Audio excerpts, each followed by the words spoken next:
your feet, Lord Jesus. In your presence is fullness of joy. There is nothing, there is no one who compares with you. I take pleasure in worshiping you, Lord. Just worship Him. I will come and bow down at your feet, Lord Jesus. In your presence is fullness of joy. There is nothing, there is no one who compares with you.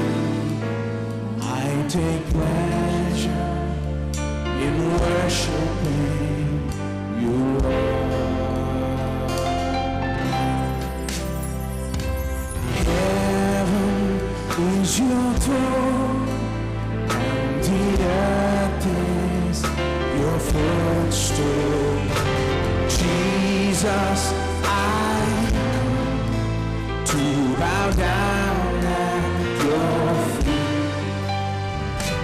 Oh, how I love just to worship before you in your presence. My joy is complete. I will come and bow down at your feet, Lord Jesus. In your presence is fullness of joy.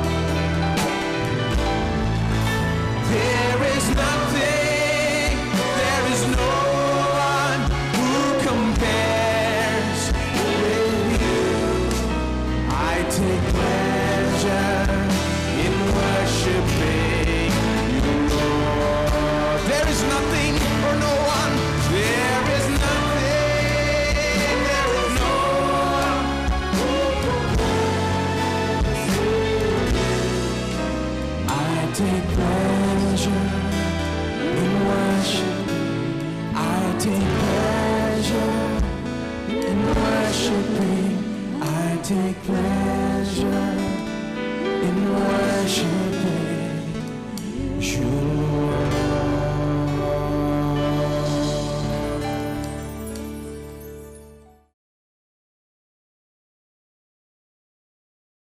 मरकुस रचित सुसमाचार अध्याय 11 वचन 22 और 23। यीशु ने उसको उत्तर दिया, परमेश्वर पर विश्वास रखो। मैं तुमसे सच कहता हूं कि जो कोई इस पहाड़ से कहे तो उखड़ जा और समुद्र में जा पड़, और अपने मन में संदेह न करे, वरन प्रतीति करे कि जो कहता हूं वो हो जाएगा, तो उसके लिए वही हो जाएगा जो उसने कहा है। अब यहां पर यीशु इस वचन के भाग में हमें विश्वास के बारे में सबसे बड़ी शिक्षा देता है। उस अंजीर के पेड़ से कहने के बाद, जब उसने कहा कि अब से कोई मनुष्य तेरा फल नहीं खाएगा, 24 घंटों के बाद में चेलों ने पाया कि वो पेड़ जड़ से ही सूख गया है। उन्होंने यीशु से कहा, रब्बी, जिस पेड़ को तूने श्राप दिया था वो सूख गया। उन्होंने कहा, जो तूने कहा वैसे ही हुआ है। और यीशु ने कहा, परमेश्वर पर विश्वास रखो। दूसरे अनुवाद कहते हैं कि परमेश्वर के जैसे विश्वास रखो, या परमेश्वर के जैसे विश्वास रखो। वो यही कहना चाहता था, केवल परमेश्वर पर विश्वास रखो नहीं, लेकिन मेरे जैसे विश्वास रखो। यही उसने कहा, परमेश्वर जैसे विश्वास रखो। क्यों? क्योंकि उनका विश्वास तो देखकर विश्वास कर रहा था। उसका विश्वास क्या था? इस तरह का विश्वास, ऐसा विश्वास था जो पहाड़ हिला देता है। और ये विश्वास करके कहता है, और ये विश्वास करता है कि वो जो कुछ भी कहता है वो हो जाएगा। ये उसकी तरह का विश्वास है। इस तरह का विश्वास तो परमेश्वर में है और वो उसी के द्वारा काम करता है। और फिर वो कहता है, जो कोई भी इस पहाड़ से कहेगा कि तू उखड़ जा और समुद्र में जा पड़, और अपने मन में संदेह न करे वरन प्रतीति करे कि जो कुछ भी वो कहता है वो हो जाएगा, तो जो कुछ भी कहा वो हो जाएगा। वो कहता है केवल मैं ही इस विश्वास में काम नहीं करता हूं, तुम भी कर सकते हो। केवल पेड़ से ही कहना नहीं, लेकिन तुम पहाड़ से भी कह सकते हो। यदि तुम पहाड़ से कहो कि उखड़ जा और समुद्र में जा पड़ और दिल में संदेह न करें, पर विश्वास करे कि जो कहता हूं वो हो जाएगा, तो जो भी कहा है वो हो जाएगा। यही इसका मतलब है। अब वो कहता है कि तुम भी इसी तरह के विश्वास में काम कर सकती हो, उसमें इसी तरह की सामर्थ होगी यदि तुम उसी विश्वास में काम करो जिसमें मैं काम करता हूं, उसने कहा। यहां वो एक छोटी सी शर्त रखता है, बहुत ही दिलचस्प शर्त है। वो शर्त ये है, यदि मन में संदेह न करे। वो कहता है कि तुम पहाड़ से कहो कि उखड़ जा और समुद्र में जा पड़, लेकिन अपने मन में संदेह न करे, अपने दिल में, लेकिन अपने मन में संदेह न करे। हम ये कह रहे हैं कि कैसे ये विश्वास दिल का विश्वास है। दिल ही वो है जिसके साथ हमें व्यवहार करना है कि हम विश्वास में बढ़ सके। विश्वास में बढ़ना है तो आपको अपने दिल को समझना ही होगा। आपको दिल में विश्वास रखना होगा। आपको अपने दिल से अविश्वास, संदेह को निश्चित ही निकाल देना होगा। यानी हम अविश्वास के चिन्हों को यहां पर देख रहे हैं। पिछले हफ्ते हमने अविश्वास के बारे में चर्चा की। मैंने बताया कि संदेह क्या है। याकूब अध्याय 1 में बाइबल इस तरह कहती है, जो मनुष्य संदेह में, अविश्वास में जीता है वो हवा के बहाव में बहता है। यानी ऐसी लहरें जो हवा से चलाई जाती हैं। लहरें ऊपर उठती है, नीचे जाती है। मनुष्य ऐसी होता है। जब मनुष्य संदेह करता, ऊपर नीचे जाता है। वो कहता है हाँ सब कुछ मेरे साथ में अच्छा होगा, एक पल में कहता है हाँ प्रभु वचन पर विश्वास करता, जैसे कहा वैसे ही हो जाएगा, और फिर अगले ही पल हिम्मत हार जाता, कहता है नहीं मुझे नहीं लगता ये होगा। और वो बस ऐसे ही चलते रहता है, ऊपर नीचे, बस लहरों के समान होता जो हवा से चलाई जाती हैं। ऐसा मनुष्य ये न सोचे कि उसे परमेश्वर से कुछ मिलेगा, ये कहता है। लेकिन यदि मनुष्य उस बात को हल कर दे, यदि मनुष्य उस तरह के संदेह से दूर ही रहें जहां वो संदेह से चलता है, यदि वो संदेह से दूर हो जाए, तो ऐसा मनुष्य प्रभु से कुछ भी पा सकता है। सच में इसका उल्टा भी बिल्कुल सही है। अब मैं चाहता हूं कि हम थोड़ा आगे बढ़ें और संदेह के बारे में और ज्यादा अच्छे से देखते जाएं। संदेह का एक सबसे बड़ा चिन्ह तो है चिंता।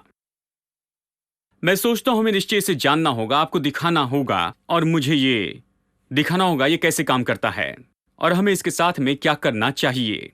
एक बहुत ही बड़ा चिन्ह जो कि संदेह के बारे में है, संदेह से भरे दिल के बारे में, वो व्यक्ति चिंता से भरा है। अगर आप चिंता से भरे व्यक्ति को देखते हैं, वो संदेह से भरा हुआ है।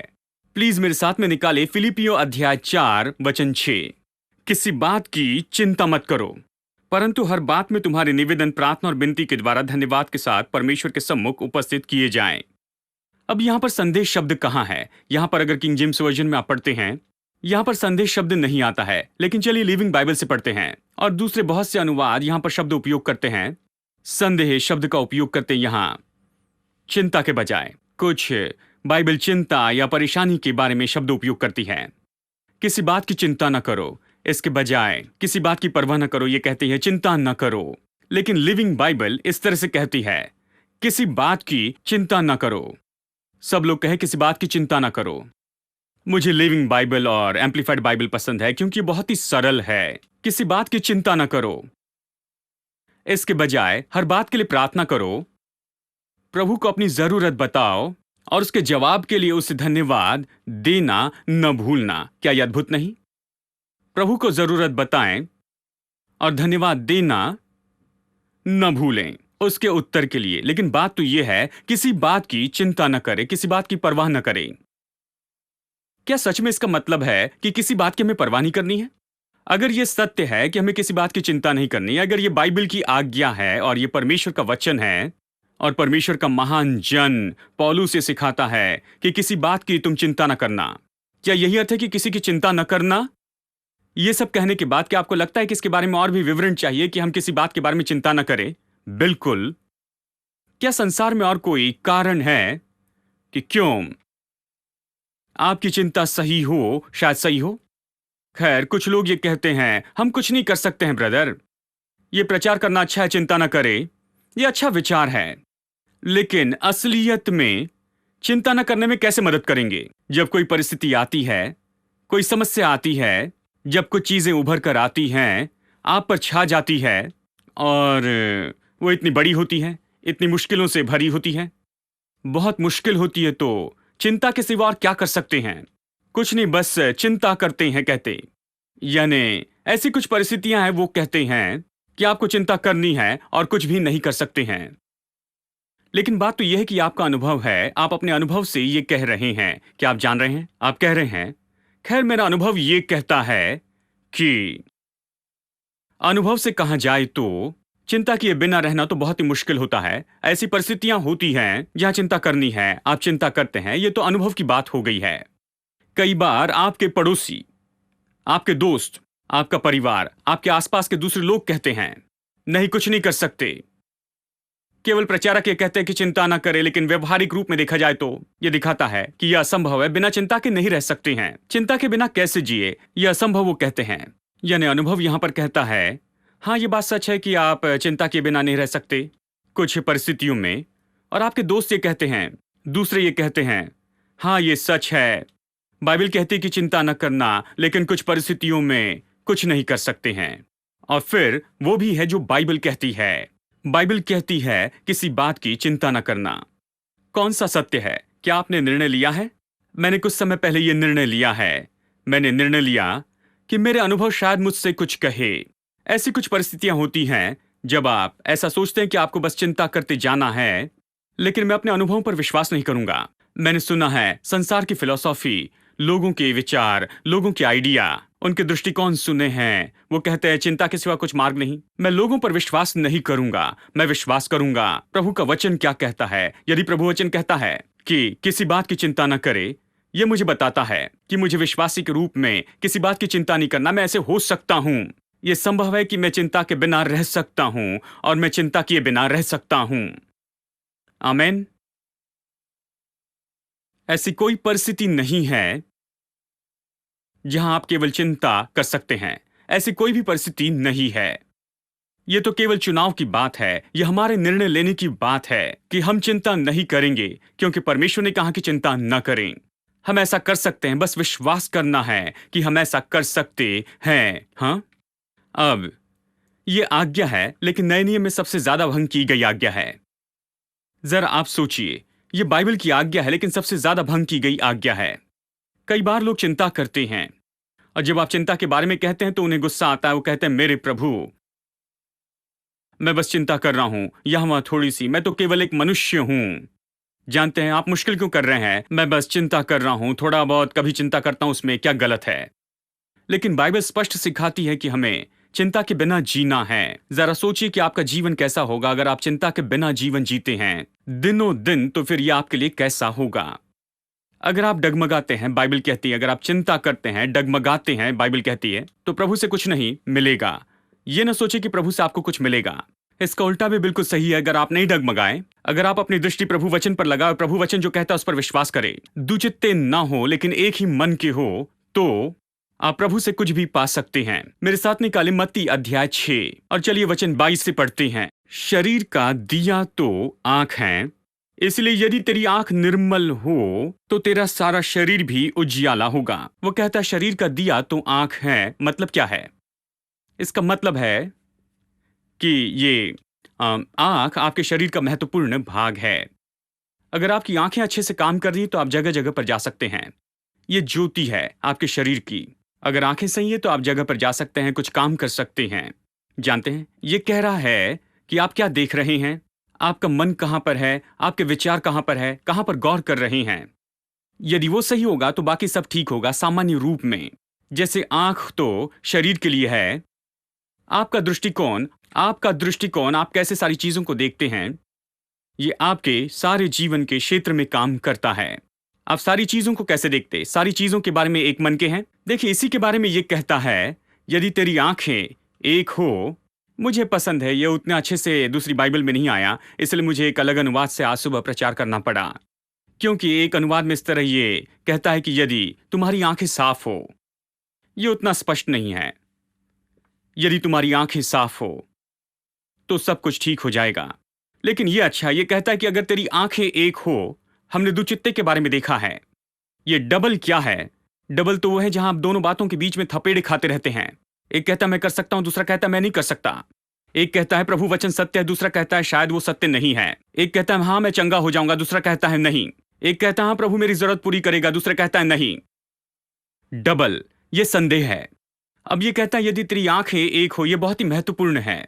इसका अर्थ है कि संदेह करने के बजाय, इसके बजाय कि अपना ध्यान लगाए या अपनी आंखों से दो चीजों को देखने के बजाय प्रभु के वचन और अपनी परिस्थिति को, परमेश्वर का वचन और आपकी परिस्थिति, परमेश्वर का वचन और आपकी मुश्किलें, परमेश्वर का वचन और हर समय आपकी समस्याएं, और हमेशा बस थपेड़े खाते रहना परमेश्वर के वचन और आपकी परिस्थिति के बीच में, इन दोनों चीजों के बीच में बस यहाँ घूमने के बजाय और दुचित्ता होने के बजाय तुम्हारी दृष्टि एक ही हो। अब आप समझ गए, ठीक है? आपकी अगर दृष्टि एक हो, अगर आप बस एक ही बात के ऊपर में गौर करते जाते हैं, बस एक बात को देखें, आप किसकी ओर देखेंगे? एक तो आप समस्या को देख सकते हैं, परिस्थिति को, या प्रभु वचन को कि प्रभु ने क्या कहा है। मैं परमेश्वर के वचन को ही देखूंगा। यदि आप केवल प्रभु के वचन पर गौर करें तो बाकी सब कुछ ठीक होगा। ये कहता है, यही तो इसका सामान्य अर्थ है। अब आप ये नहीं सोचते कि इसका कोई सामान्य अर्थ है, तो इसके बाद के कुछ और वचन पढ़ लें। देखिए, वचन 22 आंखों के बारे में कहता है, वचन 23 भी आंखों के बारे में कहता है, और वचन 24 से कहता है कि दो मालिक की सेवा नहीं कर सकते। फिर से यहां पर एक और दो की यहां पर बात आती है। चलिए वचन 25 देखते हैं। इसलिए, अब यहां पर इसलिए यह संबंध बताता है कि पहले क्या बताया गया है और अब क्या कहा जा रहा है। इसलिए मैं तुमसे कहता हूं, अब यहां पर उसने कहा है कि ये आंखों के बारे में जो कुछ उसका आपको याद रखना है, क्योंकि कहा इसलिए मैं तुमसे कहता हूं कि कोई विचार न लो अपने जीवन के लिए कि क्या खाओगे और क्या पियोगे, न अपने शरीर के लिए कि तुम क्या पहनोगे। क्या प्राण भोजन से और शरीर वस्त्र से बढ़कर नहीं है? अब इसका क्या संबंध है कि एक चित्त होना? इसका संबंध वहां पर अपने खाने और पीने की चिंता करने से क्या है? देखिए वो कैसे जोड़ता है। दूसरे शब्दों में, यदि आपकी दृष्टि एक नहीं है, अगर आपका ध्यान परमेश्वर के वचन के ऊपर में नहीं है, उदाहरण के लिए वचन जो कहता है कि मेरा परमेश्वर अपने महिमा के धन के अनुसार मेरी हर एक जरूरत को पूरी करेगा मसीह यीशु में, यदि आपकी आंखों से एक बात पर टिकी नहीं है, उस एक ही बात पर आप आगे पीछे नहीं जाते, हाँ अभी हाँ, नहीं तो कभी, नहीं तो नहीं, एक नजर के हो, यदि आपकी आंखें गौर नहीं करती हैं तो आपको विश्वास करने में समस्या होगी, फिर आपको चिंता की परेशानी होगी। और इसलिए वो कहता है कैसे आपके जो नजरिया है वो एक होना चाहिए, और फिर कहता है कोई विचार न करना। क्यों? अब आप एक विचार के हैं, वो दूसरा विचार न लेना। अब आपने अपनी दृष्टि लगाई कि प्रभु आपकी जरूरत कैसे पूरी करेगा, इसलिए दूसरी चीज को न ले, वो दूसरी चीज जो दूसरा पर्याय वहां पर रखा है, जो कि अपनी मुश्किल और समस्याओं को देखना है। आपने अपने मन में ठान लिया है कि आप गौर करेंगे, एक चित्त के हो जाएंगे, इसलिए दूसरी चीजों को न देखे, इसलिए विचार न करना। सब लोग कहे इसलिए विचार न करना। देखिए, परमेश्वर का वचन बहुत ही सरल है। जहां तक कि मेरे लिए इसके अर्थ की बात आती है, ये तो बहुत सरल है, और एक साधारण व्यक्ति के लिए, ये कोई थियोलॉजियन के लिए ही नहीं है, बहुत ही सरल बात है। यदि हम बस रुक के देखें, आगे पीछे की बातों को देखें, अगर आप बस इससे ले ले, पवित्र आत्मा इसे समझने में आपकी मदद करेगा। यह संसार में सबसे मुश्किल बात नहीं है। देखिए, तो यीशु कहता है यदि तुम एक चित्त के हो तो सब कुछ ठीक हो जाएगा। और इसलिए मैं तुमसे कहता हूं, यह विचार न करना कि तुम क्या खाओगे, तुम क्या पियोगे और तुम क्या पहनोगे। देखिए, यहां पर यह संपर्क तो है एक चित्त होने के बारे में, कि प्रभु के वचन पर गौर करना और कैसे वो आपकी जरूरत पूरी करेगा, और चिंता के साथ। अगर आप एक चित्त के हैं तो फिर आप चिंता नहीं करेंगे। अगर आप एक चित्त के हैं तो आपका कोई भी संबंध नहीं है कि आप क्या खाएंगे, क्या पिएंगे और कौन से कपड़े पहनेंगे, क्योंकि आपकी आंखें लगी है कि प्रभु कैसे आपकी जरूरत पूरी करेगा। हेलो, आप दो चीजों पर आंखें नहीं रख सकते हैं, दो मालिक की सेवा नहीं कर सकते, वो बस यही है। ये अलग अलग नहीं है, ये इसी के बारे में, इसमें संपर्क है। आप दो स्वामी की सेवा नहीं कर सकते, ये नहीं कि हाँ प्रभु की सेवा करेंगे और दूसरी बातें नहीं, दो स्वामी की सेवा नहीं हो सकती है। आपकी नजर एक ही हो, अगर आपकी दृष्टि एक ही है तो आप इस बात की चिंता नहीं करेंगे कि आपका भोजन कहां से आता है, आपके कपड़े कहां से आएंगे और कहां से पीने के लिए आएगा। आप उसके बारे में चिंता नहीं करेंगे, आप उन विचारों को नहीं लेंगे, क्योंकि आपने पहले उस विचार को ले लिया है कि कैसे परमेश्वर आपकी सारी जरूरत पूरी करेगा। हेलो, आज मैं बहुत ही उत्साहित हूं। मैंने कितनी बार इन बातों के बारे में प्रचार किया, लेकिन अभी भी रोमांचित करता है कि इन चीजों के बारे में प्रचार करें, क्योंकि ये बहुत ही असली है। हाँ, तो परमेश्वर कहता है कोई विचार न लें, इसलिए मैं आपसे कहता हूं कि कोई विचार न लें। और ये इसलिए जो है आपको जोड़ता है, उस मामले से कि आंखें देखती हैं। अगर आपकी नजर एक है तो इन विचारों को लेने की कोई जरूरत नहीं कि क्या खाएंगे, क्या पिएंगे और क्या पहनेंगे। यदि आपकी आंखें एक नहीं है, अगर आप यहां वहां लहराते हैं, दुचित्ते मन के हैं, संदेह वाले व्यक्ति हैं, तो फिर उस व्यक्ति के जो चरित्र गुण हैं वो ऐसे होंगे। वो चिंता करेगा कि क्या खाएंगे, क्या पिएंगे और वो क्या पहनने वाले हैं। तो चलिए थोड़ा आगे पढ़ते हैं। वचन 26, आकाश के पक्षियों को देखो, वो न तो बोते हैं, न काटते हैं और न खत्तों में बटोरते हैं, तुम्हारा स्वर्गीय पिता उनको खिलाता है, क्या तुम उनसे अधिक मूल्य नहीं रखते? हाँ, देखिए, आकाश के पक्षी वो बोते नहीं हैं, वो न काटते हैं। वो ये क्यों कहता है? क्योंकि वो जानता है कि हम में से कुछ लोग इतने आधुनिक हैं कि हम इस अर्थव्यवस्था की बातों में इतने फंस चुके हैं, मंदी और तेजी की बात, स्टॉक मार्केट, इंडेक्स और ये सारी चीजें, और इसलिए कहता है कि आकाश के पक्षी किस तरह के स्टॉक मार्केट और इंडेक्स के अनुसार चलते हैं। उनके स्टॉक मार्केट की परिस्थिति क्या है, उनकी अर्थव्यवस्था क्या कहती है, उनका प्रधानमंत्री कौन है, हेलो, उनका फाइनेंस मिनिस्टर कौन है, क्या उनका सेटअप है, उनकी सरकार है, कोई सिस्टम है उनका। और इसलिए वो कहता है उनके पास कुछ नहीं है, कोई भी अर्थव्यवस्था नहीं है, कोई भी सिस्टम नहीं है कोई बजट नहीं है, हेलो, कोई बजट नहीं, अर्थव्यवस्था नहीं, फाइनेंस मिनिस्टर नहीं, ऐसा कोई सेटअप नहीं है। लेकिन स्वर्गीय पिता उन्हें भोजन देता है। दूसरे शब्दों में कहता है आपकी जरूरत और आपका प्रयोजन आपके देश की अर्थव्यवस्था पर आधारित नहीं है, देश की दशा पर नहीं, और वो सब जैसे चल रहा है उसकी दशा में नहीं, कि कैसे स्टॉक मार्केट, मंदी और तेजी चल रही है, इंडेक्स और ये सारी बातें, ये सब तो वहां है, लेकिन प्रभु उन सब से अलग है। जंगल में कौन सी अर्थव्यवस्था थी जहां उन्हें ट्रक भर भर के उसने मटन खिलाया था? कौन सी अर्थव्यवस्था थी जिससे स्वर्ग से मन्ना बरसा था? वो सरकार कौन सी थी जब उसने चट्टान से पानी निकाल कर दिया था? हेलो, किस तरह की सरकार और पब्लिक ट्रांसपोर्ट का सिस्टम वहां पर था जब वो उन्हें लाल समुंदर में से लेकर गया और बस ऐसे ही लाल समुंदर से उन्हें पार करवा दिया, ऐसे ही, बस बिल्कुल ऐसे ही जैसे पुल बनाया जाता है उस पार ले गया। वहां कुछ नहीं था, कोई भी सिस्टम या ट्रांसपोर्ट सिस्टम नहीं था, प्रभु ने बस ऐसे ही बनाया।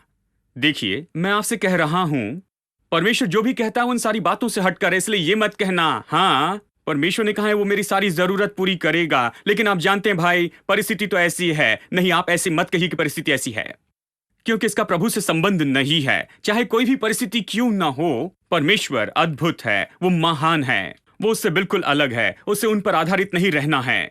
वो अपने उस असीम धन पर आधारित रहता है कि उसमें से सब कुछ निकाले और आपको भोजन दे। आमेन।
accepted. I know who I am. I am secure. I'm confident that I am loved.